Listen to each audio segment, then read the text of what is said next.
Thanks. Jared, I want to start with you real quick. As the wins started to pile up, was there any sort of pressure as less and less teams in the country were undefeated? And can a loss actually ease some of that pressure and help out?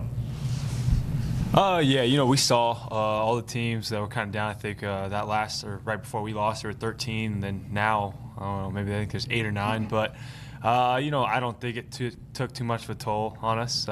We lost to a good Drake team. So. And for Keenan, is there anything that you really took away from that Drake loss? I feel as if we just got out tough, and what we are normally known as is just a team who's coming in there to work the hardest, the smartest, and just be able to just be the most together team. We wasn't that night, and that really lit a fire in us all. Tell me more about that, just what you guys learned from that. I mean, I know there wasn't a ton of people there, so you kind of had to create your own energy. Do you feel like it was a good learning experience, that game? It was great, a learning experience, just for the young guys and just the older guys. I didn't play as well. I didn't play good, so I took that blame on myself, and I know what I have to do for this team also. But just basically just knowing, like, letting people know, like, at the head, like, I'm gonna work harder, and I hope that just shows to all the young guys and everybody behind me. Really, is just let's just work harder and just put our head down and just keep working. I feel like that's gonna be our MO. Yeah, Jared, was it nice to kind of get that gut check in December as opposed to, late February or something like that?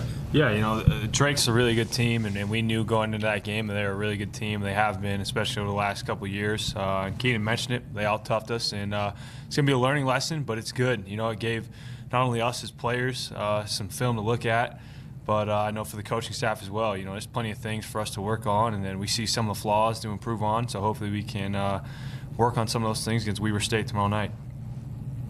Trey, just what stands out about Weber State and what's it going to take to slow down Jones?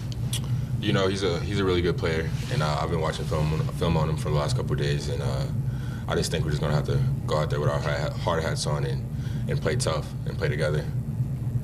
Just like now that this is, the last game at home before you guys do hit the road for Hawaii, I mean, how important will it be to try and come out and to get a win, to try and regroup before you guys hit the road for 4 games? It's big, just coming out and trying to revamp that togetherness that we have and that toughness that we worked on all summer and spring. Trey, after losses, how anxious are you guys to get back on the floor and kind of correct those mistakes, but then also just get in search of a win?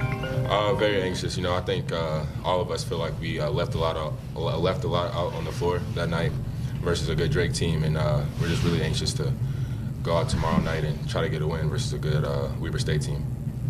For Keenan and Jared both, we could start with Keenan. I just had a chance to sit down with Trey. I got to meet Beth, and I got to meet Isla. What can you say about Isla and also just Trey Coleman, the dad? Yeah, I love Isla. I love kids in general, really.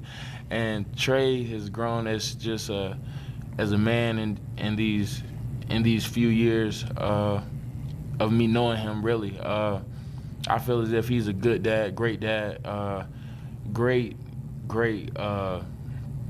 role model for Isla, and I love her. Yeah, what about you, Jared? Is there any wisecracks like he's the dad on the team now?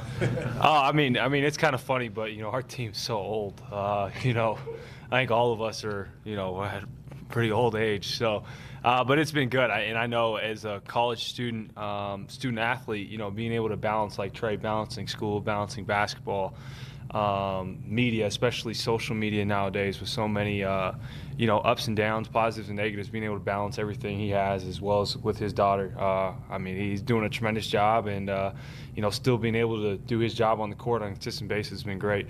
I know it's not easy. So, Trey, what does it mean? I kind of touched on it, but what does it mean to have supportive teammates like this and to know that they got your back and they're also admiring what you're doing as a dad and a player?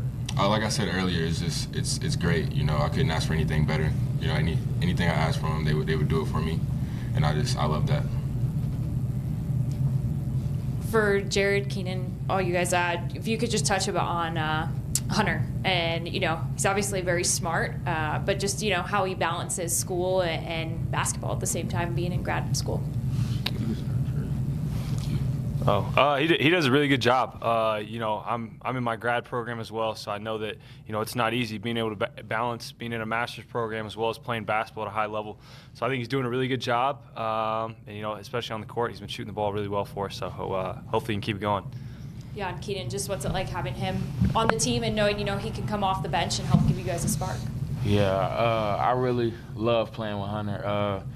Another high IQ guy, another vet, another dude who's just been through the fire really through his college career, and that really shows out there. Just his calmness and poise is big, and I feel like a locker room guy like that, it helps because he can also like grab the young guys and just tell them things and just give them advice like we all do up here, but just hearing it from another guy is always good. Sure. Just a little more, Jared, on Weber State. This is a pretty proud program out of the Big Sky Conference, so I can imagine you know they're going to come in, you know, playing pretty well tomorrow.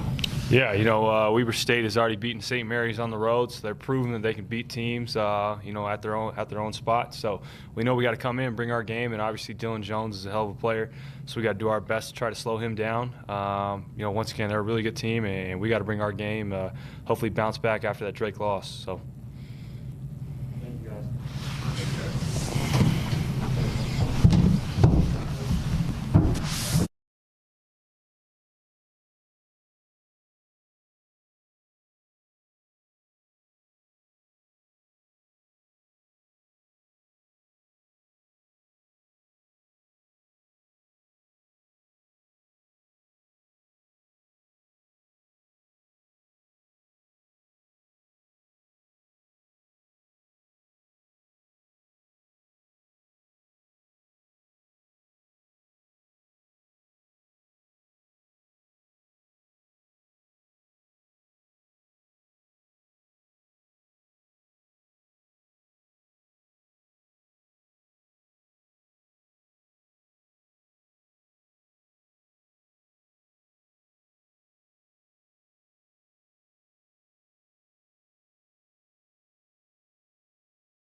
Okay.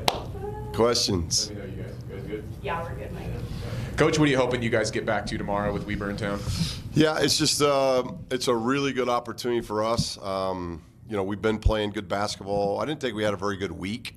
Didn't like how we played for 40 minutes against Davis. It was more like a 24, 25-minute effort, in my opinion. And Davis had a lot to do with that. Very physical, tough-minded group. And then we went to Vegas and against a really good Drake team. And it's nothing to get. I think Drake's really good, and they're going to win a lot of games. I didn't like our effort for 40 minutes or our toughness for 40 minutes. So kind of saw it happening, and sometimes that can happen as you win. We got a veteran group. I think they're going to really respond. If we had a freshman group, I'd be a little bit more nervy. But I fully expect our vets to respond the way they've got to respond. And it wasn't a bad loss. It was just an opportunity lost. That was a quad one opportunity for us away from home. And we're still in very good shape. I think that's the thing we're excited about because everybody else has had their MTEs. We haven't yet. So we've got 4 games in a row away from home that are tremendous opportunities for us once we get by Wednesday's game. But we have to perform at a lot better level. And the way we're capable of performing, I've told the guys, it's not about losing, it's about how you lose. And I just didn't like how we lost. And hopefully the guys ride that ship and understand it and learn from it. And we move on and put together a better effort on Wednesday. In your experience, can it be beneficial to kind of get that gut check moment in December as opposed to, after the new year? Well, yeah. I mean, obviously, I'd want as many lessons learned in November and December than I don't want to be learning these lessons in January and February where, you're trying to fight for a conference championship because those games get more value. They just do because you're in a league and you're playing home and road and you're going to play the majority of your road games in league. But it's the amount of times you can go away from home. This is the most home games we're going to play since we've been here. And we're able to do that because of the exempt game with Hawaii. So instead of being 7-6 this year, we're 8-6 with home and games away. Last year we were able to win at Pepperdine and at Arlington, and then we won 2 in the MTE. So our net was at a really good place going into league play, and then we played well in league. And it's not all about the net to us; it's about preparing us for Fresno. We got to be playing at a high level going into Fresno to start the league play. And we've still got 3 weeks, a little bit longer than 3 weeks to get ready for that. But in the games that we have away from home, these are opportunities to really help us. And we've got to go and perform away from home and win away from home. What are some of the keys to having consistent effort and physicality? Well, we've had that. We've been very consistent. I thought we were really consistent through 6 games. And then we turned it on against Davis in the second half offensively. But it's really just about how your makeup is. We're not going to be – I don't think we're going to be a team that's going to make 10, 15 threes a game. That's not who we are. I still think we can shoot the ball better, and I think we will as we learn. Our drive and kick, our ball movement was not good at all against Drake. Now, it's been good ever since that, or other than that game. And Drake had a lot to do with it. Again, they guarded us very, very well, and it's a credit to them. But we were able to learn a lot of lessons coming out of that game of we just held it, we bounced it. It's like we got away from home, we wanted to make sure this ball bounced. And I just told our vets, you guys are vets. Everywhere we go, the ball's going to bounce. We haven't played with a flat ball yet. So quit checking the air on it and get that thing moving through the air. And I think we'll do that because when we do that, and it's when you ask the question about physicality and toughness, well, it just should be our makeup. We're a big, strong, athletic team. We're very close to getting Thailand back, which is just going to add to that strength and athleticism. So when you say now it's just about everybody's motor playing at a high level consistently, and when we do that, we got to capable of being really physical and really tough, and that's going to be how we win games. We're not going to win it by making 12, 14, 15 threes a night. Was there a sense of tightness going into that game or even after that game, just given the fact that there were more wins piling up for you guys and less undefeated teams in the country? No, obviously we were promoting that. I know Trevor on social and our guys were paying attention to it, and they knew it. There are five undefeateds lost this weekend, and we were one of those 5. So there's only 7 or 8, I think, now that are undefeated, and odds are those teams are going to lose too. So I don't think we're uptight about that. If it was a tightness and I felt there were games last year down the stretch, I felt we had some guys with tightness because they'd never been in that situation before. They hadn't been in a conference championship race. They hadn't been in trying to make the tournament race other than Jared in one season. That was it with him. So I felt there was some tightness.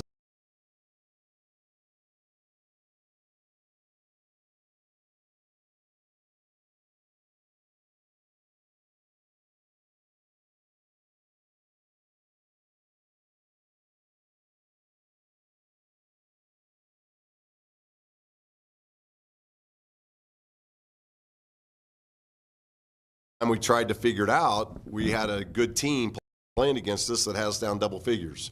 You know, going into that game, we'd only trailed for, what, Trevor, less than 7-8 minutes the whole season. And we trailed that whole game. So it just wasn't us. It wasn't a typical outing for us. And I think the guys are going to learn it. We've had a lot of hours of film session and a very spirited practice yesterday, and I fully expect this group to respond because they're a prideful group and they know they got a chance to be really good, but it's a valuable lesson. You can't just show up and play a game. You've got to compete at a really high level. This level's too good. There's just too many good teams. There's too much parity in our level. What stands out to you just about what you've seen from Weber State on film? Well, obviously, you got a very good player in Jones. You know, you got a Division I player that's averaging 20 and 11, and you got a guard that's getting 11 rebounds. That's he's very impressive of how he goes about doing his job, and I love the role guys. You know, I think this is a team that, you know, they do a really good job defensively. They're a slow tempo team. So we've got to do some things to try to quicken the pace a little bit. Not that we can't play at that pace. They've already won at St. Mary's. So they've done their job of going away and getting a road win and a big road win early in the season. And we got a team that's 5-3 and doing a lot of good things. So well coached, well drilled, very fundamental team. So we know that we play anything like we did on Saturday, it's not going to be fun again. But we've been very good at home. We've protected home very well over the last year and a half, and I fully expect our guys to respond. Yeah, just how, you know, important would it be to try and come out and get back to your game and to get a win before you do hit the road then for 4 games? There's no question, and we got to do what we do, and we've been a team that have taken things away from teams. That's what this team's been good at. We didn't take anything away from Drake.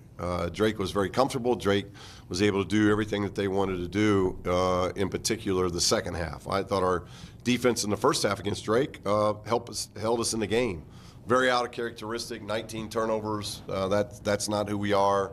9 for 18 at the line, that's not who we are. So we got to get back home here. We got to respond and try to get a big win under our belt as we leave for 10 days to play 4 games in Hawaii. Had a chance before this to spend some time with Trey and his daughter Isla. What can you say about Trey Coleman, the father? Well, he's learning. Yeah, he's learning through this process. It's a whole nother responsibility, and it's been great seeing him. Really, we've only seen him together as a staff pretty much at our games, and so I know that's been special for him. We might have to find a way to get her to travel to road games because I didn't like, just like I didn't like anybody else's effort, I didn't like his effort on Saturday. So maybe it's the baby girl that I've got to get at every game. But that's always a huge responsibility, and something like that happens in your collegiate days. You've got to continue to do what you do as a student, continue to do what you do as a player, but understand the responsibility there is of being a father. And I think he's learning that. He's young at this, and he's new at this, but he's got an entire staff that we've all been through it, and so the staff is here for him anytime he needs anything and has questions about things. He did say he has leaned on you guys. Was there any early counsel that he got from you? Well, we've given him a lot of counsel, but most recently when we were in Oregon, I'd seen him afterwards, and he had a big bag of gear from the Adidas store, and I said, "What's in that sack for your daughter?" And he shook his head, and I said, "It's the first thing you got to learn. So let's go back in the store, and I'll help you, because I've got some grandsons that I got to take care of." So, you know, so we're just making sure he's aware of all the responsibilities, because when you're a new parent, it's all new, and you don't know the incredible responsibilities there are, and obviously it's new to him because he's a student athlete trying to do this as well. So we're here for him at all those things and anything that he needs, and it's fortunately he gets to see her as much as he can. Being a student athlete, I think that's been good for him, and when he's been together with her, it's been special to watch. We also had a chance to talk to Hunter, putting something together on him. Just how important has he been to this team, being an older guy on the team, and now he's able to help you guys? Yeah, just getting Hunter back healthy has been huge for us. Obviously he fought through incredible injury last year. Really got to play the last 5 or 6 games, and was never really in shape last year. And he worked as hard as he could to get back, but that injury was a year-long injury, and so I appreciate everything he gave us last year. But this year having him out there, and he's just going to continue to get better. It's very similar to KJ. Both of these guys didn't get to play hardly at all last year, and so we're seeing game by game them getting more comfortable with just going up and down, and the physicality of both offense and defense, and the reads you got to make offense and defense. Both he and KJ are doing I think they're getting better game by game, and I think you're just going to continue to see that, and that's going to be huge for us. And we get Tylen back, it's going to kind of be the same thing. He hadn't played for 2 months, and so it's going to take him a little bit a while to get back, but if we can get him back here really soon, we can get some games under his belt and some practice under his belt to where it's not going right into league play without some of that. So hopefully we can get as full strength as we can going into league play. Thanks, guys. All right, thank you.